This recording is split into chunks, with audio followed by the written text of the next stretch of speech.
Cause I don't give a fuck what you say. Yeah, I'ma do shit my way. 방위대 제1부대 대장 나루미가 괴수 11호를 소멸시키며 이제 남은 특별 넘버 괴수들은 몇 안 남은 상황이었습니다. 그리고 제3부대 부대장 호시나와 괴수 12호가 대립 중에 있었죠. 활주로에는 불길과 연기가 피어오르며 뒤틀린 경납고, 찢긴 철골, 바닥엔 괴수의 발자국과 피투성이 된 방위대원들까지 치열한 격전이 펼쳐지고 있었죠. 그 한가운데 칼날 같은 움직임 두 개가 서로를 쫓고 있었습니다. 호시나 소우시로는 이미 여러 번 베이고 밀리고 다시 일어서고 있습니다. 괴수 12호는 짐승처럼 덤비지 않습니다.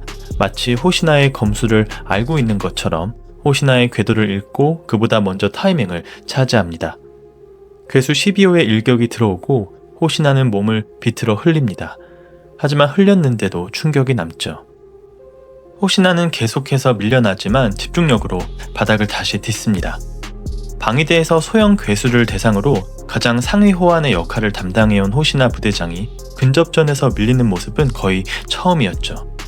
괴수 12호는 위력, 속도, 전투 스킬까지 넘버즈 10호 무기를 착용한 호시나의 실력을 뛰어넘고 있었습니다.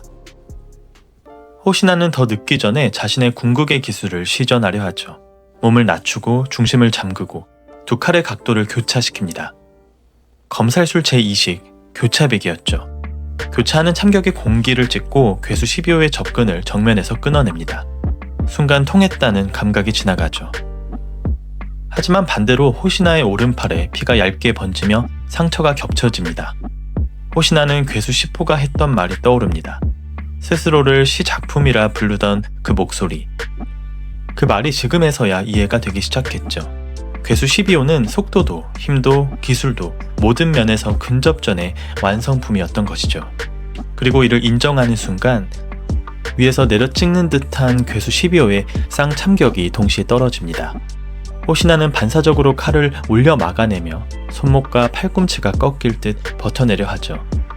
호시나의 칼날이 끝에서부터 뭉개지듯 반토막 나고 그 파편이 허공에 튑니다. 부러진 칼날이 공중에서 천천히 회전하며 떨어지고 있습니다. 금속 파편이 바닥에 닿는 소리가 활주로의 불길 사이로 유난히 뚜렷했죠. 그리고 그 짧은 틈조차 허락하지 않겠다는 듯 괴수 12호가 한 걸음 더 다가오기 시작하죠.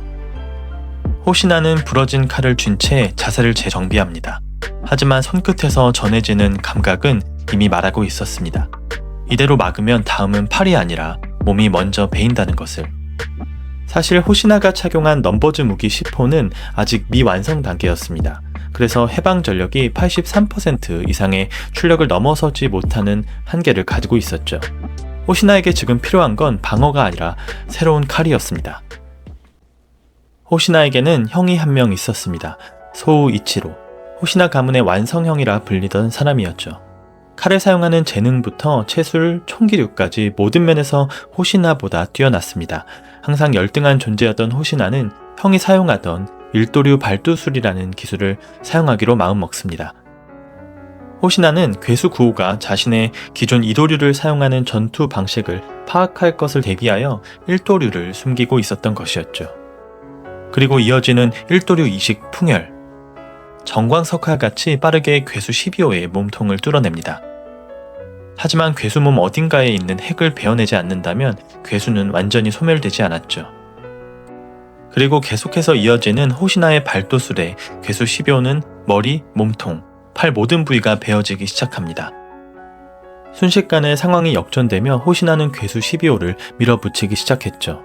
그리고 마지막 남은 목을 노리려는 찰나 괴수 12호는 호시나의 새로운 전투 방식에 적응한 듯 호시나의 공격을 막아내죠. 그러는 사이 호시나는 구동 한계가 다가오기 시작하며 시간의 압박을 받기 시작합니다. 이제 궁극을 사용해야 한다 생각한 호시나가 발도술 60을 사용하려는데 마주하고 있던 괴수 12호는 호시나와 같은 자세를 취하고 있었습니다. 그리고 순식간에 몸통으로 꽂히는 괴수 12호의 공격. 그것은 바로 호시나가 수십 년간 연마해왔던 기술이었죠. 호시나의 발도술을 그새 흡수하여 괴수 12호는 더 강력한 공격으로 반격합니다. 자신이 수십 년간 연마해온 공격을 전투 중에 따라하는 괴수 12호의 모습에 충격을 받은 그 순간 넘버즈 10호가 방어하라고 외치죠. 먼지와 파편이 흩날리며 거물 잔해 속에 파묻히는 호시나. 호시나의 호흡이 짧아지고 있습니다.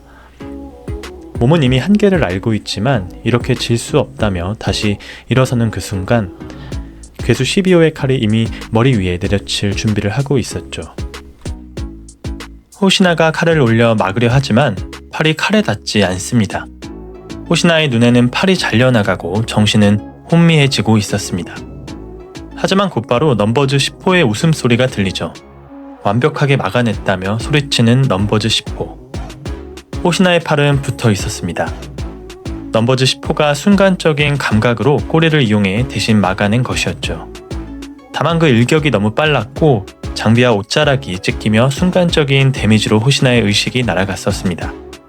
호시나는 이를 악물고 손끝을 움직여 다시 감각을 확인합니다. 아직 정신을 못 차리는 호시나의 갑옷 안쪽에서 딱 잘라 말하는 목소리가 끼어듭니다. 호시나가 여기서 꺾이는 건 시시하다고, 끝까지 보여보라고, 죽기 전까지 같이 즐겨보자 외치죠. 괴수 10호는 친절하게 손을 내밀지 않습니다. 돕는 게 아니라 호시나를 더 깊이 몰아붙입니다. 더 보여봐라, 더 싸워라, 그걸 증명하면 그때 힘을 빌려주겠다는 듯 갑옷 안에서 목소리가 달라붙습니다. 그 순간 본부 계기판의 숫자가 뛰어오릅니다. 주변에서 그 수치를 보고 목소리가 새어나오죠. 해방 전력 97%, 83%에서 멈춰있던 전력 수치가 급상승했죠. 그 숫자가 뜨는 순간 전장의 공기가 달라지기 시작합니다. 호시나가 억지로 끌어올린 것도 아니었죠. 넘버즈 10호와 호시나는 인정하기 싫었어도 서로 강해지고자 하는 순간을 즐기는 본능만큼은 서로 닮아 있었고 그 과정을 즐기고자 마음먹는 순간 호시나와 넘버즈 10호는 각성하며 완전 해방 상태를 이뤄내죠. 호시나의 장비가 갑자기 울부짖기 시작합니다. 계기판의 숫자가 튀어오르고 100이라는 숫자가 찍힙니다. 100%가 되자 넘버즈 10호는 호시나의 생각을 따르기 시작하죠.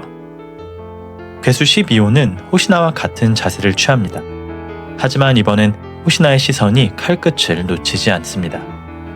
12호의 예상을 뛰어넘는 한 수를 생각하며 한 박자 먼저 자리를 잡기 시작합니다. 호시나가 한 번 숨을 삼키며 들어가는 육식 8중배기. 팔이 휘둘러지는 게 아니라 폭풍이 지나간 것처럼 공간이 갈라지죠. 연속으로 터지는 참격이 괴수 12호의 균형을 흔들어냅니다. 단순히 베어내는 거로는 충분치 않습니다. 몸의 어딘가 있는 핵을 찾아내기 위해 호시나는 바로 다음 동작으로 이어가죠. 호시나는 한 번도 사용해 본 적 없는 제7식으로 기술을 연결하며 참격의 궤적이 더 낮고 더 깊어집니다. 그리고 바로 한 곳을 초고속으로 집중 공격해버리죠. 칼이 한 번에 12번 움직인 것처럼 연속 참격이 원형으로 터져나갑니다.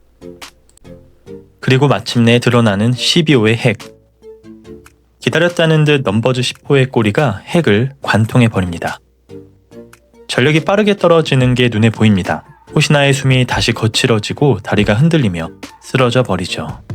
그와 동시에 괴수 12호의 생체 반응이 소실되며 모든 방위대원들에게 알려지는 호시나의 승리 소식. 이제 남은 괴수들은 괴수 14호와 바로 9호뿐이었습니다.